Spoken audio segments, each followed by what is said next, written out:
Selamat pagi sekali lagi. Sebelum kita mulaikan khotbah pada pagi hari ini, saya akan menyampaikan satu renungan tentang kehidupan yang menjadi pujian. Ya, kehidupan yang menjadi pujian. Barusan tadi kita mendengar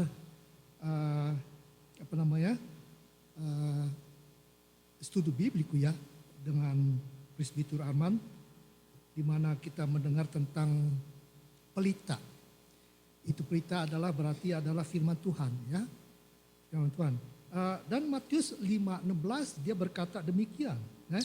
Demikianlah hendaknya terangmu bercahaya di depan orang, supaya mereka melihat perbuatanmu yang baik dan memuliakan Bapakmu yang di surga.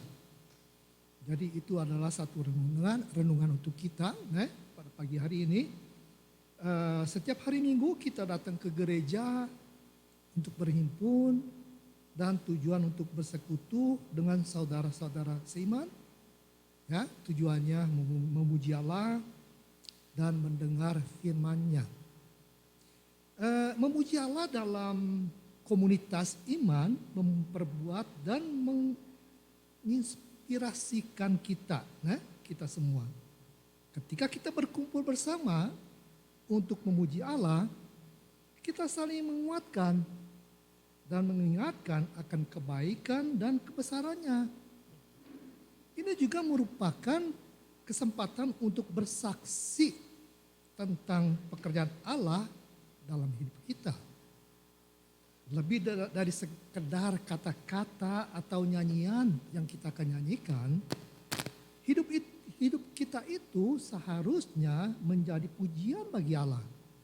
Ya, jadi setiap tindakan kita, setiap pilihan dan setiap hubungan harus mencerminkan kemuliaan Allah kita. Ya, kita dipanggil untuk hidup sedemikian rupa sehingga orang lain dapat melihat perbuatan kita yang baik dan memuliakan Bapa kita yang ada di surga. Amin. Jadi ini satu renungan untuk pada pagi hari ini ya, kita merenungkan apakah hidup saya ini ya mencerminkan pujian kepada Allah.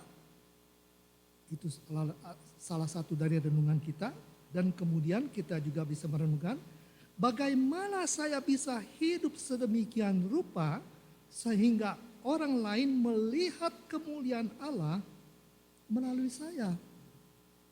Jadi itu sangat penting untuk kita semua, hamba-hamba Tuhan, bukan hanya datang ke gereja untuk menyanyi, mendengar firman Tuhan. Sesudah itu kita lupa apa yang dikatakan, ya. Jadi ada baiknya kita merenungkan itu, apa yang kita pelajari tadi ya, mengenai pelita. Pelita itu adalah firman Tuhan. Kita semua ini udah menerima firman Tuhan, bukan? Jadi kita harus dipakai firman Tuhan, pelita yang Tuhan berikan kepada kita ya, untuk menyaksikan bahwa Tuhan Yesus itu baik sekali. Amin. Mari kita berdiri, kita berdoa. Bapa kami di surga, kami bersyukur dan berterima kasih sekali lagi karena Engkau adalah Allah yang sungguh baik ya Bapa.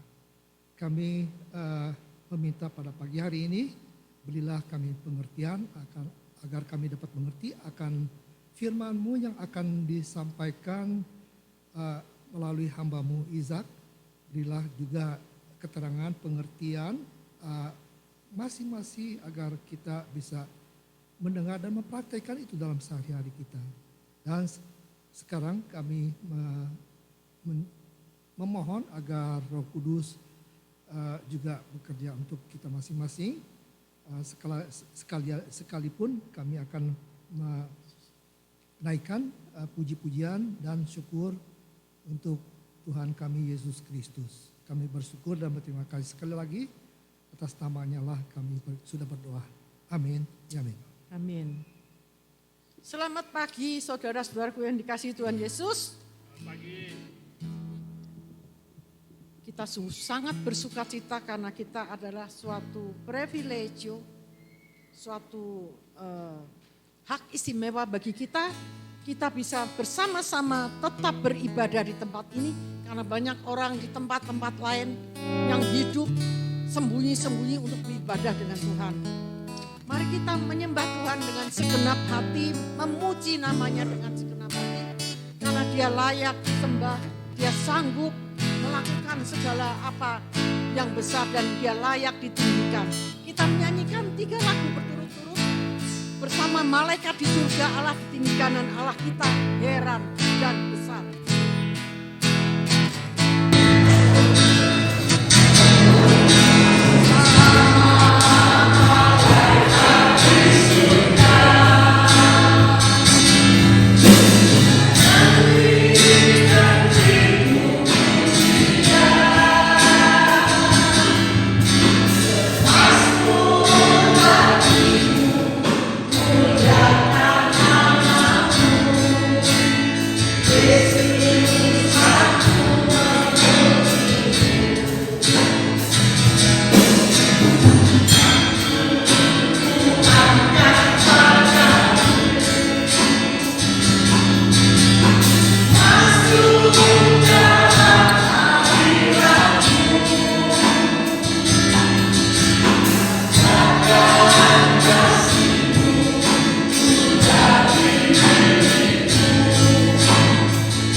Semangat.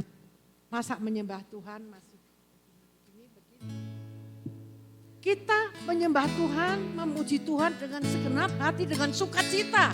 Karena dia ada di tengah-tengah kita. Amin. Mari kita dengan segenap hati menyanyikan lagu ini sekali lagi.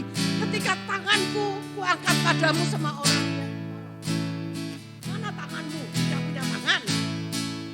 Mari kita bernyanyi sekali lagi bersama malaikat itu.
yang heran.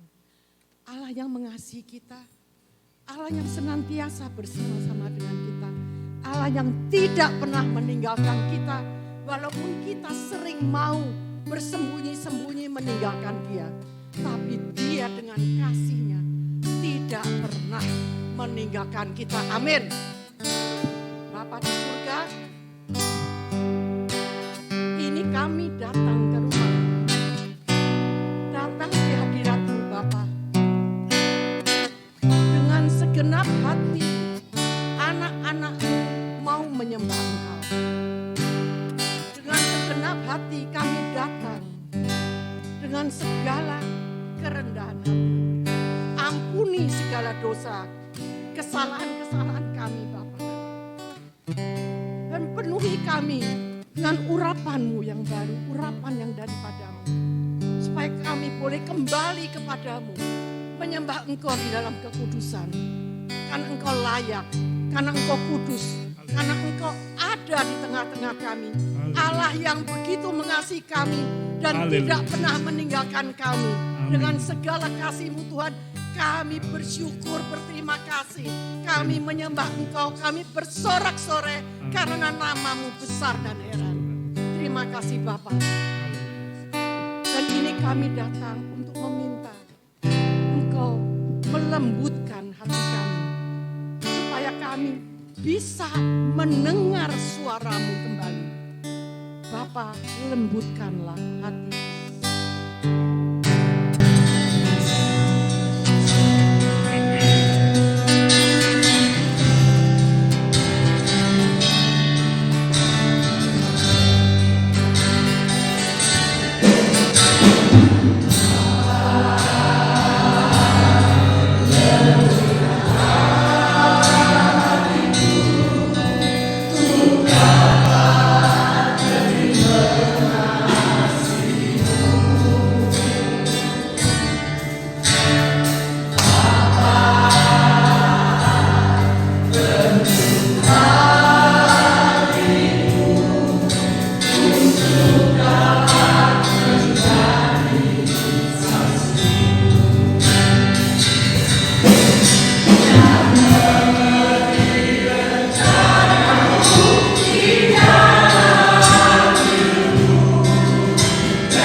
menyembah Tuhan saat ini.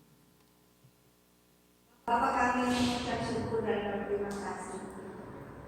Itulah perinduan kami Tuhan, supaya kami senantiasa mengerti akan rencana dalam hidup kami, sehingga kami boleh hidup semakin indah di hadapan-Mu.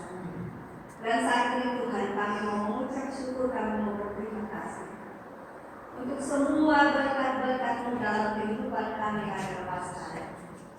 Terima kasih ya Tuhan Yesus untuk hidup pribadi kami. Terima kasih ya Tuhan Yesus untuk hidup keluarga kami. Dan kami juga berterima kasih untuk hidup bergereja kami.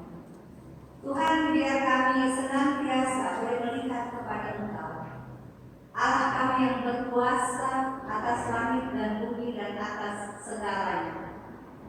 Kami mau terus menyembah Engkau, kami terus memuji Engkau. Karena tanpa Engkau Tuhan, kami tidak bisa berbuat suatu apapun dan kami bukan siapa-siapa. Untuk itu ya Tuhan Yesus, kami mau mengucap syukur dan berterima kasih untuk semua yang sudah Tuhan buat, yang sedang Tuhan buat dan yang akan Tuhan buat dalam hidup kami.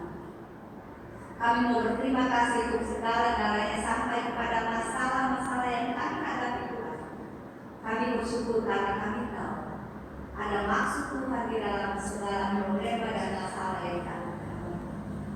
Terima kasih ya Tuhan Yesus untuk keselamatan jiwa yang Kau berikan kepada kami. Biar kami boleh mengerti akan arti penyelamatan yang Kau berikan kepada kami, sehingga kami juga boleh menjadi terang-Mu untuk menerangi akan orang-orang di sekitar kami, dan mereka boleh melihat akan berita keselamatan yang Tuhan nyatakan lewat hidup kami. Terima kasih Tuhan Yesus. Terimalah penyembahan dan rasa syukur kami yang kami naikkan kepada-Mu saat ini. Dalam nama Tuhan Yesus kami berdoa. Mari umat Tuhan, kita tundukkan hati kita dengan segenap hati. Dengan segenap jiwa kita serahkan seluruh hidup kita, seluruh hati kita saat ini di mezbah Tuhan untuk mempersiapkan diri kita mendengarkan suaranya lagi. Ku bawa hidupku sekarang.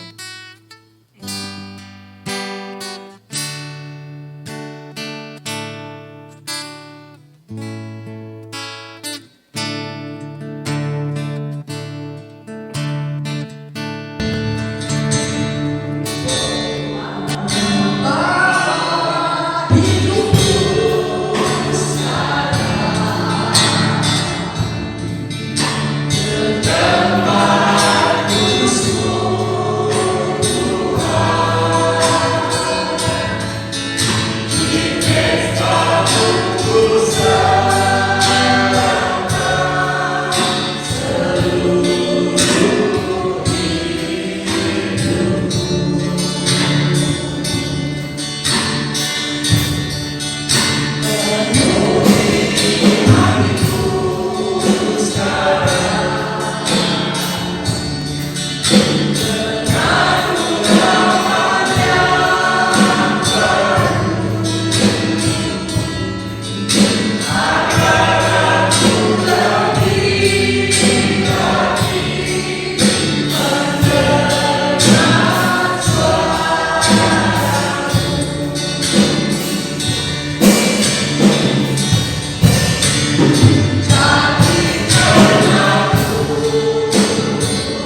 Benar Tuhan, ini kami seluruh gerejamu, anak-anakmu datang menyembah Engkau.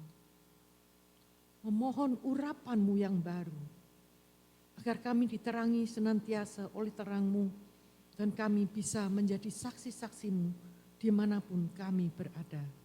Dan semua suku bangsa melihat terangmu dan menjadi anak-anakmu. Bapak, kami persilahkan Engkau beracara saat ini. Engkau urapi hambamu Ishak yang akan membawakan firman-Mu. Agar firman ini tidak keluar dari mulut manusia, tetapi dari mulut-Mu sendiri yang tidak sia-sia dan tidak pulang kembali kepadamu, tetapi firman-Mu akan berbuah-buah dan merubah hidup kami satu persatu. Dalam nama Tuhan Yesus kami bersyukur dan kami persilahkan Engkau berbicara kepada kami. Amin. Baik, shalom. Puji Tuhan, kita bisa berkumpul lagi di sekitar sabda kebenaran firman Tuhan. Mari kita membuka dalam Injil Markus pasal yang keempat. Injil Markus pasal yang keempat, kita akan melanjutkan perenungan firman Tuhan yang gereja kita sedang studi, gereja kita sedang mengkaji, merenungkan, mendengarkan dalam bulan-bulan terakhir, dalam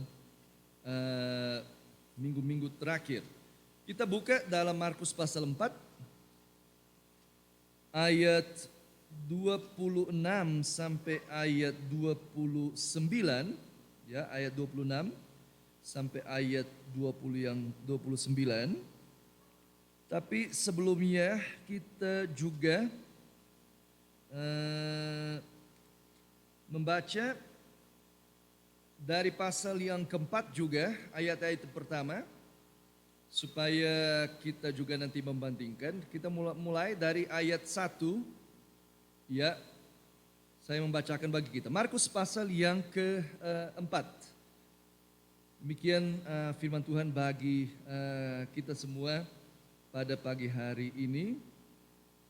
Pada suatu kali Yesus mulai mengajar di tepi danau, maka datanglah orang banyak yang sangat besar jumlahnya mengerumuni dia, sehingga ia naik ke perahu dan sedang berlabuh lalu duduk di situ. Sedanglah semua orang banyak itu di darat di tepi danau, dan ia mengajarkan banyak hal dalam perumpamaan kepada mereka. Dalam ajaran dengan perumpamaan kepada mereka.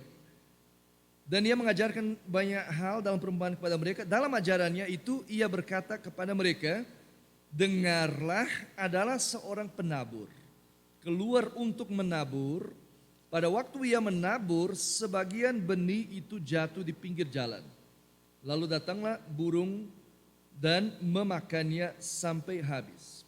Sebagian jatuh di tanah yang berbatu-batu, yang tidak banyak tanahnya, lalu benih itu pun segera tumbuh karena tanahnya tipis. Tetapi sesudah matahari terbit, layulah ia dan menjadi kering karena tidak berakar. Sebagian lagi jatuh di tengah semak duri. Lalu makin besarlah semak itu dan menghimpitnya sampai mati sehingga ia tidak berbuah. Dan sebagian jatuh di tanah yang baik, ia tumbuh dengan suburnya dan berbuah hasilnya. Ada yang 30 kali lipat, ada yang 60 kali lipat, ada yang 100 kali lipat. Dan katanya siapa yang mempunyai telinga untuk mendengar, hendaklah ia mendengar. Sekarang kita lompat ke ayat 26, ayat 26 dan selanjutnya sampai ayat yang ke-29. Lalu kata Yesus, beginilah hal kerajaan Allah itu. Seumpama orang yang menaburkan benih di tanah, lalu pada malam hari ia tidur, dan pada siang hari ia bangun. Dan benih itu mengeluarkan tunas, dan tunas itu makin tinggi. Bagaimana terjadinya tidak diketahui orang itu. Bumi dengan sendirinya mengeluarkan buah. Mula-mulanya tangkainya, lalu bulirnya, kemudian butir-butir yang penuh isinya dalam butir itu. Apabila buah itu sudah cukup masak, orang itu segera menyabit sebab musim menuai sudah tiba. Baik, ini firman Tuhan bagi kita merenungkan pada saat ini. Jadi judul yang saya berikan kepada kita adalah buah kerajaan Allah atau buah-buah kerajaan Allah, ya. Jadi teks firman Tuhan ini adalah kelanjutan dari konteks pasal yang keempat, di mana Tuhan Yesus dia mulai mengajarkan dengan perumpamaan. Dengan perumpamaan adalah apa? Satu cerita yang barangkali dikenal oleh orang-orang pada zaman itu, dan cerita ini dia mempunyai satu pelajaran, ya. Jadi cerita ini bukan untuk kita memperhatikan seluruh detail daripada cerita itu, tapi yang penting itu intinya untuk kita belajar. Jadi Tuhan Yesus dia berkata kepada murid-murid, dia berbicara secara langsung, tetapi kepada orang-orang banyak Tuhan Yesus Kristus dia mengajarkan dengan perumpamaan. Dan Ibu Joyce sudah berkhotbah bagi kita tentang perumpamaan tentang seorang penabur, ya, dan kita sudah merenungkannya itu bahwa seorang penabur keluar untuk menabur, ya, benih-benih, dan benih itu jatuh di empat tempat yang berbeda-beda. Dan kita sudah kenal akan hal itu. Tapi dalam teks firman Tuhan ini yang Yesus ceritakan mulai ayat 26 sampai ayat 29. Ada satu sudut pandang yang lain yang kita bisa belajar untuk kehidupan kita sebagai orang percaya. Ya. Jadi Yesus mulai dalam ayat 26 dia berkata, lalu kata Yesus, beginilah hal kerajaan Allah itu. Seumpama orang yang menaburkan benih di tanah, lalu pada malam hari ia tidur, dan pada siang hari ia bangun, dan benih itu mengeluarkan tunas, dan tunas itu makin tinggi. Bagaimana terjadinya tidak diketahui orang itu. Jadi salah tekan ya, ke kanan ya. Oke. Jadi Tuhan Yesus di sini dia menggunakan suatu bahasa dalam perumpamaan, dalam ceritanya, dan membandingkan bahwa kerajaan Allah itu seperti seorang yang menabur benih di tanah. Ada satu perbandingan, ya, mirip dengan perumpamaan penabur. Jadi yang saya mau katakan di sini bahwa menghasilkan buah itu adalah satu proses yang penuh dengan misteri. Ya. Kalau kita pernah berusaha untuk menanam sesuatu, ya di sini ada banyak cerita ya. bagaimana om-om tante-tante berusaha menanam, ya. Saya tahu beberapa cerita, misalnya Pak Swadi, terkasih almarhum pernah berusaha menanam ya di belakang rumah. Di sana beberapa biji yang dibawa dari Indonesia, ya, seperti apa ya, seperti nangka, sudah pernah dicoba ya. Apalagi oli dragão juga ya. Oli dragão, ya Om Mangkok Tai juga pernah coba tanam di sini. Jadi menanamkan sesuatu itu sebenarnya itu sedikit misterius, ya. Sedikit misterius karena memang ada pengetahuan dari segi pertanian, dari segi geologi, memang ada itu, ya. Memang ada soal pupuk, memang ada soal pentingnya air, memang soal pentingnya tanah itu. Tetapi sebenarnya om-om tante-tante, kalau kita mau pikir benar-benar, ujung-ujungnya sekali, sampai bagaimana benih itu disentuh oleh air, disentuh oleh nutrien-nutrien dan gizi-gizi, bersentuhan dengan tanah, ya. Kalau kita mau melihat ujung-ujungnya, bahkan pada dalam-dalamnya daripada zat-zat yang ada di dalam benih itu, kalau kita mau langsung juga pakai mikroskop dan melihat adanya atom-atom, proton-proton yang harus berusaha bergerak dalam satu getaran, dalam waktu yang tepat, dalam posisi yang tepat, dengan cuaca yang tepat, dengan kata lain, dengan berbagai unsur yang ada, semua harus bersatu untuk akhirnya mulai hidup. Sebenarnya ujung-ujungnya itu satu misteri. Karena ada benih yang ditabur, karena ada ada benih yang ditabur dan tidak berhasil, tidak keluar, tidak bertunas, mati, kering. Ada yang berhasil, ada yang tidak berhasil. Bagaimana dijamin berhasil? Bagaimana dijamin tidak berhasil? Bagaimana menjamin bahwa semua benih-benih itu menghasilkan buah dan hidup?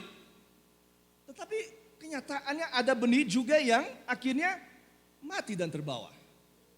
Jadi saya menekankan sisi daripada misteri ujung-ujungnya. Ada satu proses benar, ada satu matching ya, kata yang tepat ya.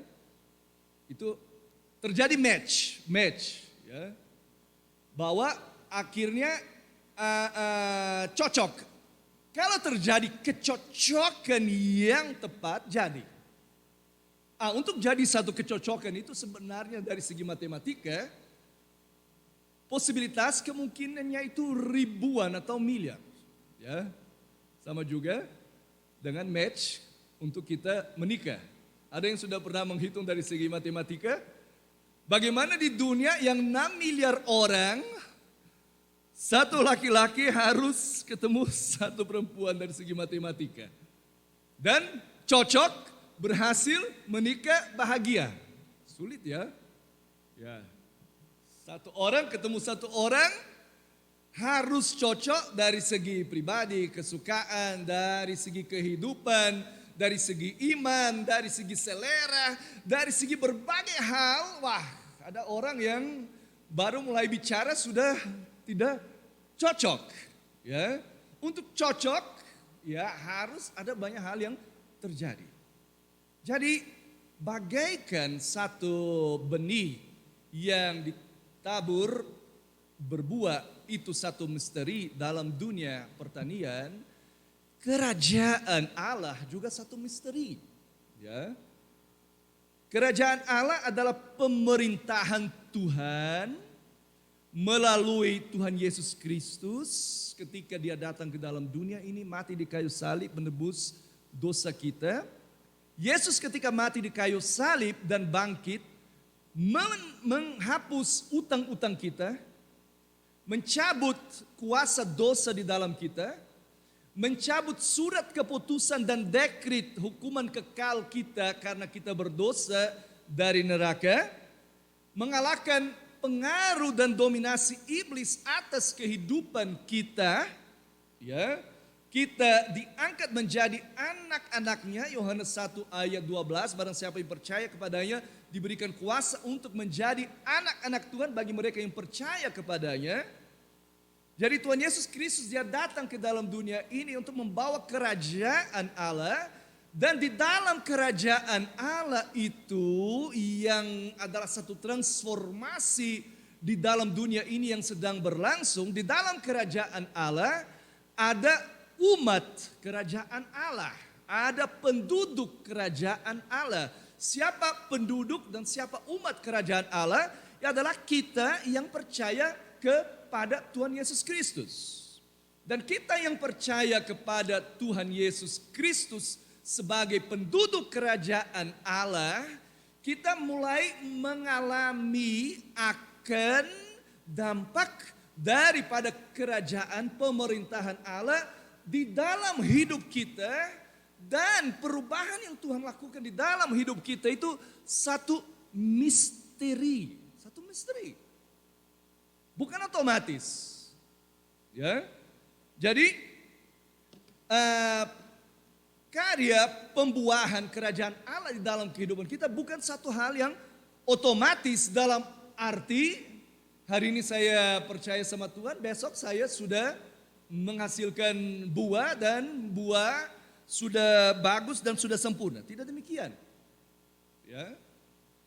Jadi menghasilkan buah daripada kerajaan Allah itu satu misteri juga.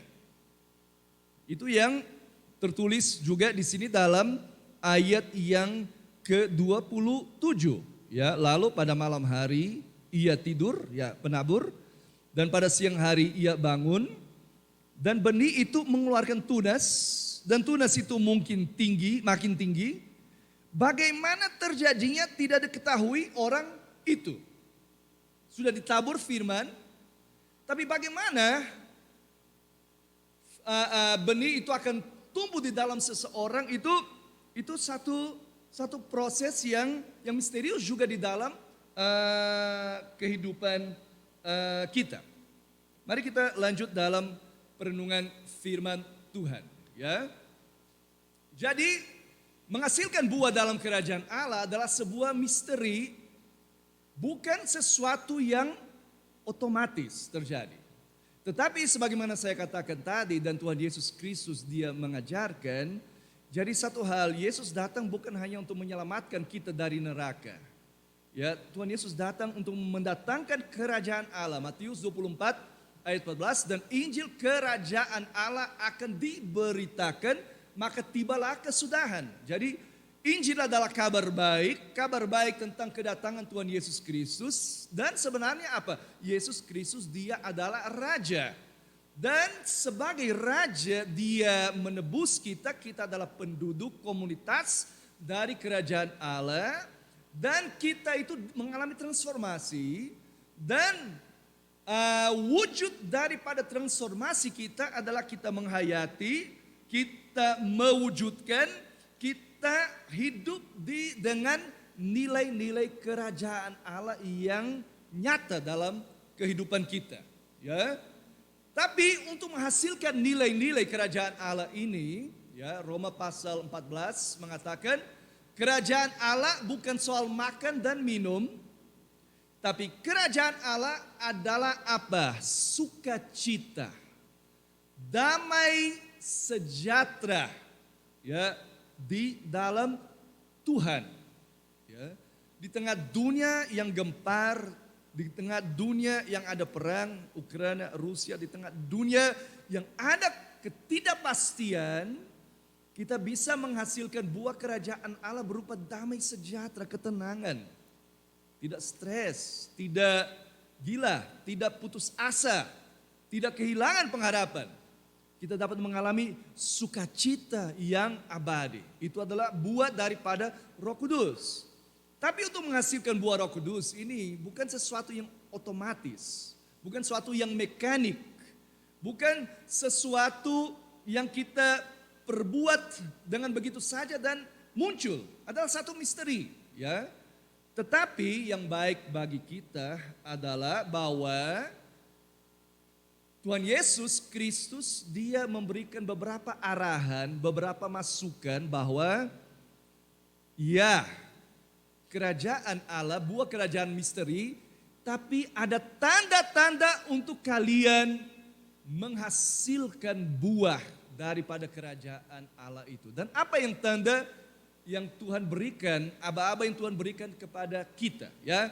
Sebagaimana saya katakan, kalau kita mau lihat satu benih tumbuh dan melahirkan satu pohon dan pohon itu berbuah, ada berbagai faktor ya untuk yang seorang petani harus memperhitungkan, harus membersihkan tanah, ya harus taruh pupuk, harus taruh siram air, ya harus buat banyak hal, ya. Tapi ujung-ujungnya untuk benih itu berhasil tidak berhasil satu misteri. Tapi petani dia akan apa? Dia akan kerja. Dia tidak akan lemparkan benih saja dan dia bilang simsalabim, lahir. Tidak. Ya. Siapa yang pernah berusaha menanamkan sesuatu tahu bahwa dia harus menanam, harus berusaha tahu hari yang baik. Wah, hari ini panas sekali. Kalau panas sekali, terik matahari terlalu panas, benih ini akan kering, akan mati. Ya dia perhitungkan semua. Bagaimana juga agar kita menghasilkan akan buah kerajaan Allah, Yesus juga memberikan aba-aba tanda-tanda masukan bagaimana benih itu bisa berbuah. Pertama, menghasilkan buah dalam kerajaan Allah adalah satu proses yang misterius, tetapi yang tanda-tanda bagaimana kita bisa menghasilkannya. Satu, lewat kerendahan hati menerima sabda firman Allah oleh iman kepada Tuhan. Ya. Kalau kita mau benih dalam hidup kita menghasilkan buah, pertama kita harus rela hati kita menjadi tanah yang subur. Kita harus rela agar tanah hati kita ditanamkan benih firman Tuhan. Ya. Dan kita menerima benih itu bagaimana? Dengan cara mendengarkan firman Tuhan karena iman, dengan iman, karena iman timbul dari pendengaran. Ya, Roma pasal 10, mari kita membaca Roma pasal 10 ayat yang ke-17. Roma pasal 10 ayat 17 saya baca bagi kita. Ya. Roma 10 ayat yang ke-17. Jadi iman timbul dari pendengaran dan pendengaran oleh firman Kristus. Sekali lagi, ini rahasia bagaimana Tuhan Yesus kasih masukan bagaimana agar kita bisa membuahkan buah-buah kerajaan Allah dalam hidup kita. Iman timbul dari pendengaran. Dan pendengaran oleh firman Kristus. Di sini ada satu rahasia yang sangat amat dalam yang menjadi berkat bagi kehidupan saya dan saya bagikan kepada om-om, tante-tante. Jadi, cara untuk benih kerajaan Allah tumbuh di dalam kita, kita mau menerima. Ya. Menerima apa? Firman Tuhan. Dan kita menerima firman Tuhan ketika kita mendengar firman Tuhan. Kalau hati kita keras, kita tidak mau dengar tentang Tuhan. Kita tidak mau tahu tentang Tuhan. Kita lari daripada Tuhan. Iman tidak akan timbul di dalam hati kita. Tapi kalau kita mau mendengar akan firman Tuhan, akan timbul iman di dalam kita. Iman itu apa? Bukan positivisme, bukan bukan semangat, bukan optimisme.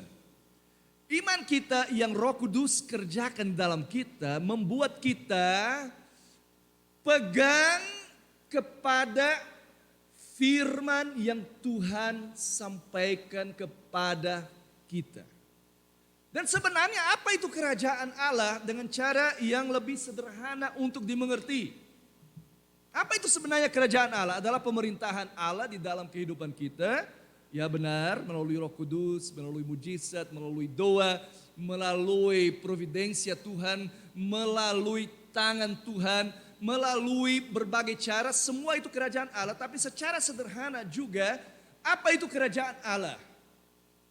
Kerajaan Allah adalah apa yang Tuhan Yesus sampaikan di doa Bapa kami. Yesus mengatakan apa? Bapa kami yang di surga, disucikan, dikuduskanlah namamu, datanglah kerajaanmu, jadilah kehendakmu seperti di bumi seperti di surga. Kerajaan Allah adalah kehendak Tuhan, dan kehendak Tuhan bukan paksaan bagi kita. Tuhan bukan diktator. Tuhan bukan orang yang kejam. Tuhan bukan orang yang mau paksa kita. Tidak.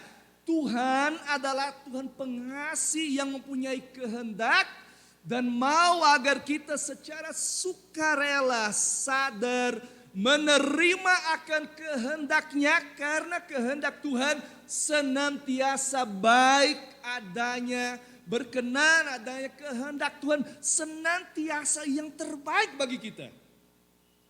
Dan kehendak Tuhan bisa masuk dalam kehidupan kita melalui benih firman Tuhan. Dengan kata lain, kita tidak tahu bagaimana buah kerajaan Allah timbul dalam hidup kita. Tetapi kalau kita membuka hati untuk menerima sabda firman Kristus, ketika kita mendengar, saya lagi kesal, saya lagi kecewa, saya lagi putus asa, saya tidak punya pengharapan. Tapi firman-Mu berkata engkau baik, engkau juru selamatku, engkau mengasihi aku, engkau hidup, engkau sahabatku, engkau penebus. Saya terima firman Tuhan, saya membiarkan masuk dalam hati saya.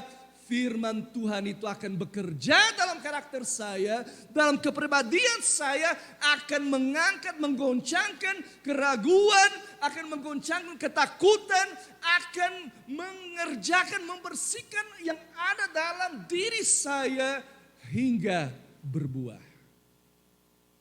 Kita menerima, kalau kita menerima dengan iman firman Tuhan yang adalah kehendak Tuhan yang adalah terbaik, masuk dalam hati kita, Tuhan membangkitkan iman. Membuat kita, saya tidak tahu apa yang saya harus buat. Saya bimbang, saya tidak tahu, tapi Tuhan berbicara. Tuhan ya dan amin. Saya akan berpegang padanya. Itu cara Tuhan bekerja. Oleh sebab itu setiap kali saya belajar dalam seminar di STT, setiap kali seorang berkhotbah dengan takut akan Tuhan dalam firman Tuhan, kita harus dengar. Jangan menilai, orang itu dia tidak terdidik, orang itu tidak pernah kuliah, tidak punya PhD, orang itu tidak punya pengalaman, dia tidak tahu khotbah. Tidak, kalau firman Tuhan disampaikan, kita harus dengar. Karena kalau kita dengar, Roh Kudus bekerja menimbulkan iman dalam hati kita. Ya. Jadi ini cara yang Tuhan bekerja, lewat kerendahan hati menerima firman Tuhan dengan iman. Kalau kita menerima hati kita, tanah yang subur, benih ditanamkan, akan bekerja. Akan satu misteri. Ya. Dan juga hal yang kedua, bagaimana buah, kita bisa berbuah bagi kerajaan Allah. Tanda-tanda yang Yesus berkata ya bukan otomatis, satu misteri. Tuhan yang akan mengerjakan. Tapi tanda yang kedua untuk menghasilkan buah kerajaan Allah adalah ketaatan. Iman tanpa perbuatan adalah mati. Ya.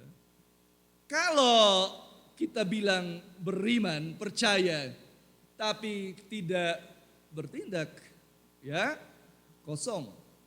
Kalau saya hanya mengatakan I love you, I love you, I love you, sayang, sayang, sayang, tapi tidak pernah menunjukkan bukti daripada I love you, saya sayang ya.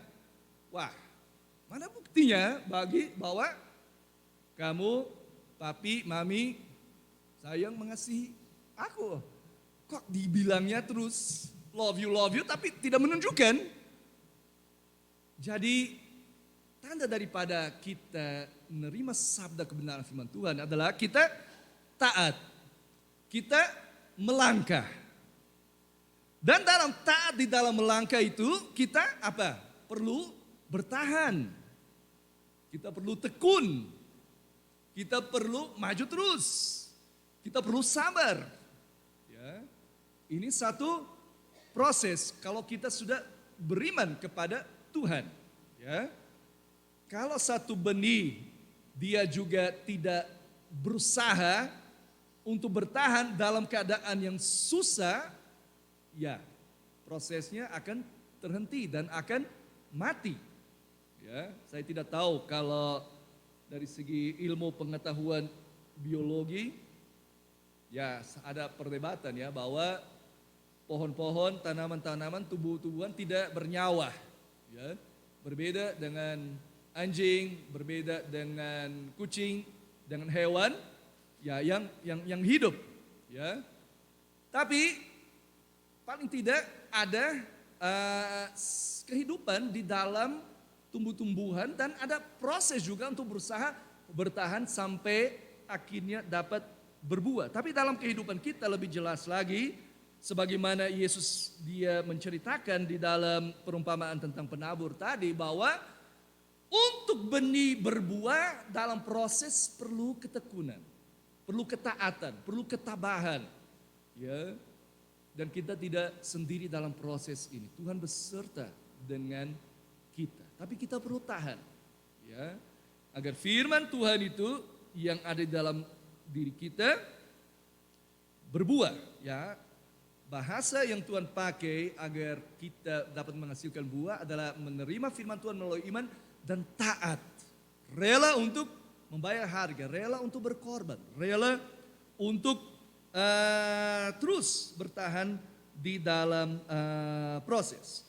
Dan poin yang ketiga dalam menghasilkan buah kerajaan Allah adalah bahwa kalau kita menerima firman Tuhan lewat iman di dalam kehidupan kita dan kita taat, ya, buah itu akan diproduksi, akan dihasilkan pada waktunya, pada waktu Tuhan. Nah, ini satu misteri. Ya, untuk petani yang menanam, ya dia bisa memperkirakan kira-kira berapa lama sawah itu nanti akan menjadi ya padi, ya. Dia bisa memperkirakan berapa lama kira-kira pohon jagung ya itu akan menghasilkan, ya bisa diperkirakan waktu. Tapi bagi kita itu menghasilkan buah itu adalah dalam waktu yang Tuhan kehendaki. Tidak otomatis. Bisa cepat, bisa lambat. Bisa cepat, bisa lambat.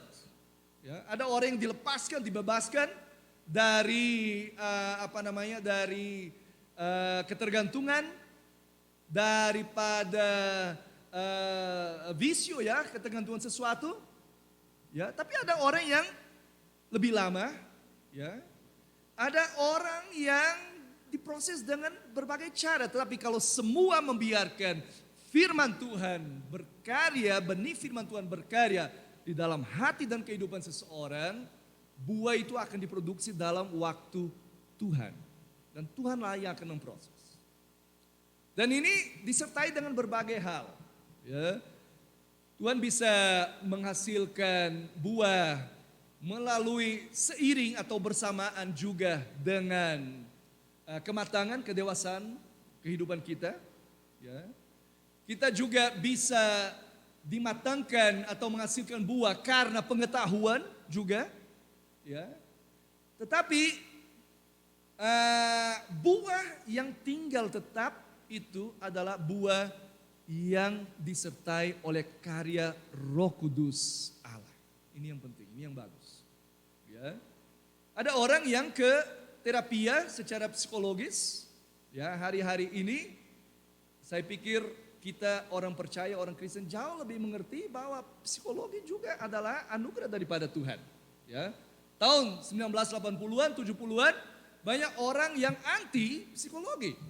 Tapi psikologi juga adalah satu ilmu yang menolong kita untuk berpikir secara lebih jernih, memahami akan proses-proses, mempunyai pengetahuan akan diri kita sendiri. Ya, di dalam seluruh ilmu pengetahuan itu sebenarnya Tuhan yang menganugerahkan kemampuan ini, ya. Tetapi tentu saja semua ilmu pengetahuan juga tidak terlepas dari pengaruh manusia yang juga berdosa. Tetapi apa yang saya mau sampaikan adalah bahwa dengan ilmu pengetahuan, dengan seluruh pengetahuan yang kita miliki dan kita peroleh, jamahan daripada Tuhan itulah yang akan membekas dan membawa suatu pemahaman yang sempurna. Ya. Saya kasih contoh tentang diri saya sendiri. Ya.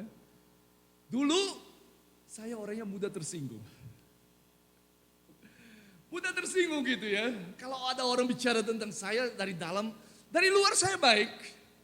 Dari luar saya senyum ya, seperti kebanyakan kita orang Indonesia, dari luar tetap baik. Tapi dari dalam sudah mulai, orang ini sedang ngomong tentang saya. Omong sana, Ishak itu nggak baik di sini. Mulai gelisah di dalam ya. Apa terjadi dengan omong tanda-tanda saudara-saudara di sini? Saya pikir tidak ya. Tapi satu hari di tengah gereja sini, ya. Ada orang yang bicara tentang saya begitu, tapi tiba-tiba kok nggak terjadi apa-apa, lewat gitu, nggak merasa tersinggung, nggak merasa diomongin, lewat gitu, ya. Jadi, wah saya lihat bisa juga tahan ya, kok nggak marah, nggak apa, itu terjadi dalam hidup. Bisa jadi karena kita tambah dewasa, bisa jadi karena kita tambah usia, bisa jadi karena kita tambah pengalaman, bisa jadi karena kita lebih percaya diri, karena kita lebih mengasihi diri kita sendiri, karena kita lebih tahu kemampuan keterbatasan kita sendiri. Tetapi hal yang paling baik kalau kita mengalami transformasi daripada Tuhan adalah karena kita tahu Tuhan mengasihi saya sebagaimana adanya. Tuhan mengasihi Bapak Ibu, om-om, tante-tante sebagaimana adanya. Kita berbeda.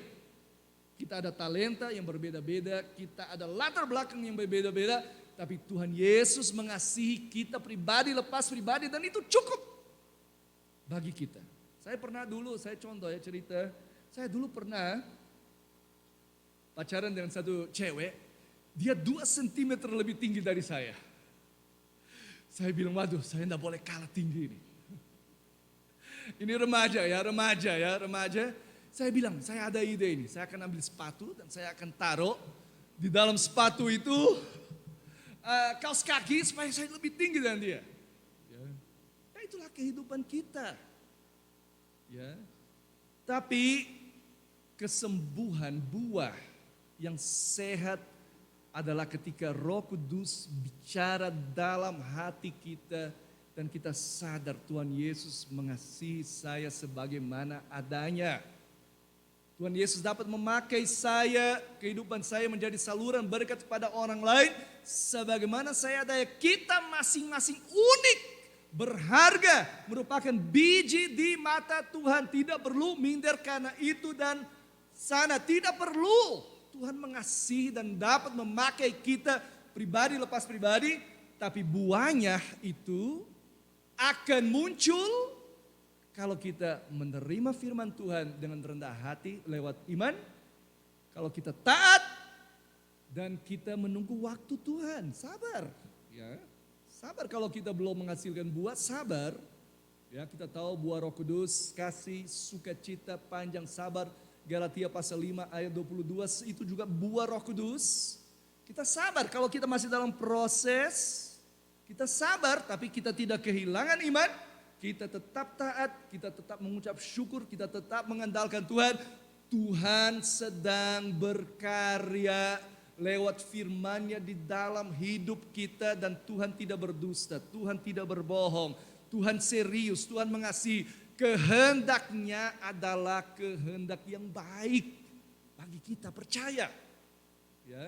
Dan poin yang keempat adalah satu hal penting. Kalau kita setelah seluruh hal ini terjadi, ya, menerima firman Tuhan, taat, menunggu waktunya, menghasilkan buah, apa yang firman Tuhan ini mengajarkan kepada kita? Poin yang keempat adalah bahwa setelah buah kerajaan Allah itu muncul di dalam kita, kita harus tahu bahwa buah-buah kerajaan Allah itu bertujuan bukan semata-mata untuk diri kita sendiri. Ya. Buah yang Tuhan mau hasilkan, transformasi yang Tuhan mau hasilkan dalam hidup kita bukan hanya untuk kita nikmati untuk diri kita sendiri. Kita kembali kepada firman Tuhan ayat yang ke-28. Bumi dengan sendirinya mengeluarkan buah. Mula-mula tangkainya, lalu bulirnya, kemudian butir-butir yang penuh isinya dalam bulir itu. Ya, ini bicara tentang proses yang tadi saya bilang. Ya, sampai menghasilkan buahnya pada waktunya. Ada satu proses, ada waktu, ada ketabahan, ada ketekunan, ada misteri. Tetapi ayat 29. Apabila buah itu sudah cukup masak, orang itu penabur segera menyabit sebab musim menuai sudah tiba. Ketika pohon mangga menghasilkan mangga, mangga itu sudah masak, dituai untuk dijual dan dijadikan jus, dijadikan buah untuk dimakan. Dinikmati orang lain. Mangga adalah satu buah yang paling saya sukai. Ya, durian ketiga sudah masak, sudah rontok, ya siap untuk apa? Dibagi-bagi, direbut untuk dinikmati. Ya. Dan berbagai buah lainnya juga. Kalau kita juga diberkati oleh Tuhan, dikerjakan oleh Tuhan, kita memperoleh berkat-berkat dari buah kerajaan Allah dalam hidup kita, tujuannya adalah untuk dipakai juga bagi sesama orang lain. Agar kita menjadi berkat kepada orang lain. Sebagaimana orang lain menjadi berkat kepada kita, buah kerajaan Allah dalam kehidupan kita, soal kebenaran, soal keadilan, soal mau melayani, membantu, menolong akan sesama, memperhatikan akan sesama, tujuan daripada karya Tuhan dalam hidup kita untuk kita pakai, untuk jadi berkat bagi sesama. Dimulai dari keluarga kita, dari tetangga kita, mulai dari gereja, kita bisa melayani di gereja ya. Puji Tuhan gereja kita ada berbagai karunia dan talenta. Ada orang yang pintar masak, ada orang yang pintar administrasi, pintar menghitung, ada orang yang suka melayani, ada orang yang suka mengunjungi, ada orang yang suka di sound system. Puji Tuhan di gereja kita. Tapi barangkali masih ada banyak kesempatan agar apa yang Tuhan kerjakan di dalam hati kita, kita pakai, kita menyediakan untuk dipakai di dalam kerajaan Allah. Sehingga benih itu yang kecil berbuah dan bisa berbuat lebat di dalam hidup kita. Ya. Ini satu hal yang luar biasa. Ini satu misteri. Bukan satu hal yang otomatis satu benih menjadi satu pohon yang besar dan menghasilkan berbagai buah. Tapi Tuhan Yesus mengatakan ada tanda-tanda yang kalian bisa gunakan untuk menjadi dari satu benih menjadi satu pohon yang berbuah. Ya, lewat sikap menerima firman Tuhan, lewat iman, ketaatan, dan menunggu waktu untuk Tuhan dan bersedia menggunakan akan buah yang Tuhan kerjakan dalam hidup kita kepada orang lain. Beberapa poin untuk menutup beberapa pelajaran penting untuk kita memikirkan dan merenungkan di sini. Satu, jangan lewatkan kesempatan menjadi bagian dari kerajaan Allah. Om-om, tante-tante, kerajaan Allah sudah ada di dalam dunia ini. Belum sempurna, Tuhan sedang bekerja, kerajaan Allah sedang tersebar di seluruh dunia. Kita adalah umat Tuhan. Ya, nomor satu, Tuhan sedang berkarya mengubah dunia, membentuk kerajaannya, dan di dalam kerajaannya ada umatnya yang mengalami di dalam kehidupan pribadi dan komunitas akan kehendak Tuhan. Dan kehendak Tuhan senantiasa yang terbaik, aman, kasih, adil, benar. Biarkanlah kehendak Tuhan terjadi di dalam hidup kita. Ya, jadi benih firman Tuhan ini sedang disebarkan, kiranya jatuh dalam hati kita. Sehingga kita mengalami kehendak Tuhan. Kehendak Tuhan bukan paksaan bagi kita. Kehendak Tuhan itu kasih baik kepada kita, percaya. Kita yang tidak tahu memilih yang baik. Tuhan adalah yang baik dan Dia mau memberikan kehendaknya kepada kita. Poin yang kedua, biarkanlah benih firman Allah bekerja di dalam hidup kita. Tahan, tabah, tekun kalau sedang dalam masa ujian hingga berbuah. Ya, kita mendengar firman Tuhan, Tuhan sedang bekerja. Ya, sebagaimana saya bersaksi tadi, tiba-tiba kita mengalami perubahan. Tiba-tiba waktu Tuhan sampai bagi kita dan kita bersuka cita. Ya, tiba-tiba Tuhan mengatur, mengubah, menjamah satu bagian karakter kita, kepribadian kita yang kita sulit. Tiba-tiba kita mau mengampuni. Ya, tiba-tiba kita mengasihi. Ya, tiba-tiba kita mau dengar-dengaran. Tiba-tiba kita berani untuk berbicara. Ya, itu Tuhan yang sedang bekerja di dalam hidup kita. Kalau ada ujian, tahan, Tuhan beserta kita sampai waktunya. Dan poin yang ketiga, jangan lupa, kalau sudah berbuah, bagikan buahmu kepada orang-orang lain. Agar sebagaimana kita diberkati, orang lain juga diberkati. Kiranya Tuhan Yesus memberkati dan benih firman Tuhan ini jatuh dalam hati kita dan berbuah untuk hormat dan kemuliaan nama Tuhan. Kita tunduk kepala, mari kita berdoa. Saya minta untuk Ibu Ina untuk mendoakan kita.